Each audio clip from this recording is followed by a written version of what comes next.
का हर क्षण निर्णय का क्षण होता है। प्रत्येक पद पर दूसरे पद के विषय में कोई निर्णय करना ही पड़ता है और निर्णय अपना प्रभाव छोड़ जाता है।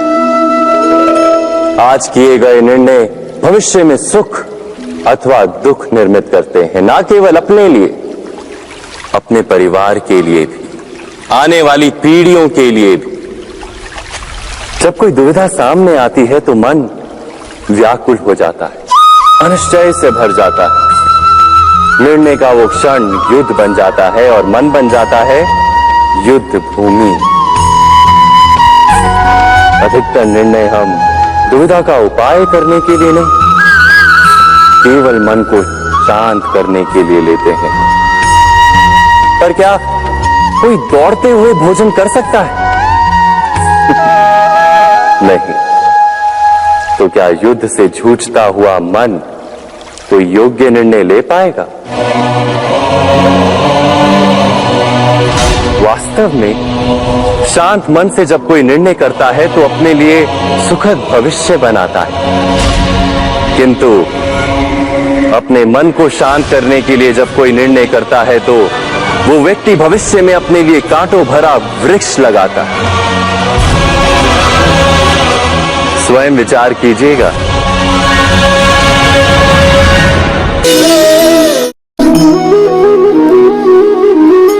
जगत में प्रत्येक व्यक्ति को किसी न किसी प्रकार की निर्बलता अवश्य होती है। जैसे कोई बहुत तेजी से दौड़ नहीं पाता तो कोई अधिक भार नहीं उठा पाता, कोई असाध्य रोग से पीड़ित रहता है तो कोई पढ़े हुए पाठों को स्मरण में नहीं रख पाता। ऐसे अनेकों उदाहरण और भी हैं। क्या आप किसी ऐसे व्यक्ति को जानते हैं जिसे सब कुछ प्राप्त हो और हम जीवन की उस एक निर्बलता को जीवन का केंद्र मानकर जीते हैं? इस कारणवश हृदय में दुख और असंतोष रहता है सदा। निर्बलता मनुष्य को जन्म से अथवा संजोग से प्राप्त होती है, किंतु उस निर्बलता को मनुष्य का मन अपनी मर्यादा बना लेता है। किंतु कुछ व्यक्ति ऐसे भी होते हैं जो अपने पुरुषार्थ और श्रम से उस निर्बलता को पराजित कर देते हैं। क्या भेद है उनमें और अन्य लोगों में? क्या आपने कभी विचार किया है? सरल सा उत्तर है इसका।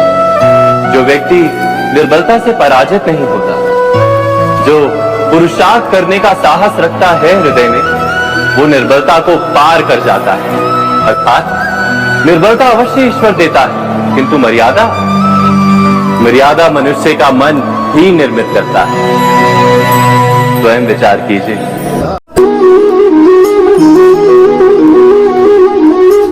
भविष्य का दूसरा नाम है संघर्ष।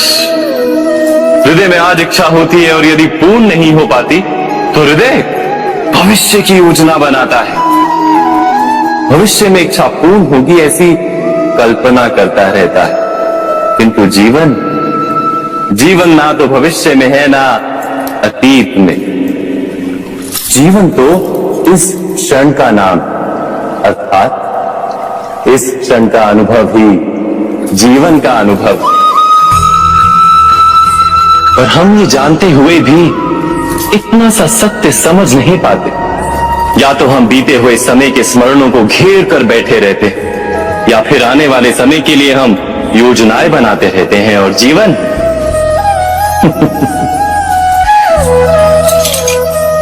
बीत जाता है। एक सत्य यदि हम हृदय में उतार लें कि ना हम भविष्य देख सकते हैं, ना ही भविष्य निर्मित कर सकते हैं, हम तो केवल धैर्य और साहस के साथ भविष्य को आलिंगन दे सकते हैं, स्वागत कर सकते हैं भविष्य का। तो क्या जीवन का हर पल जीवन से नहीं भर जाएगा? स्वयं विचार कीजिए। और जीवन का दृष्टिकोण तो मनुष्य के अपने वश में होता है। स्वयं विचार कीजिए।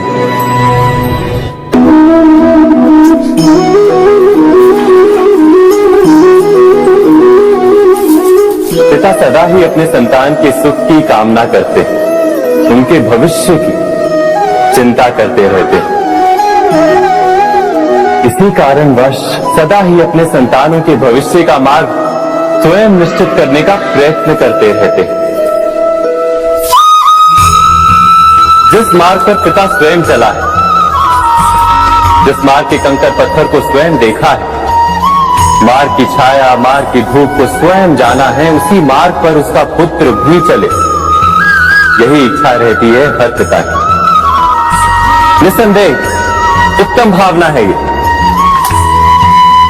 किंतु 3 प्रश्नों के ऊपर विचार करना हम भूल ही जाते। कौन से प्रश्न?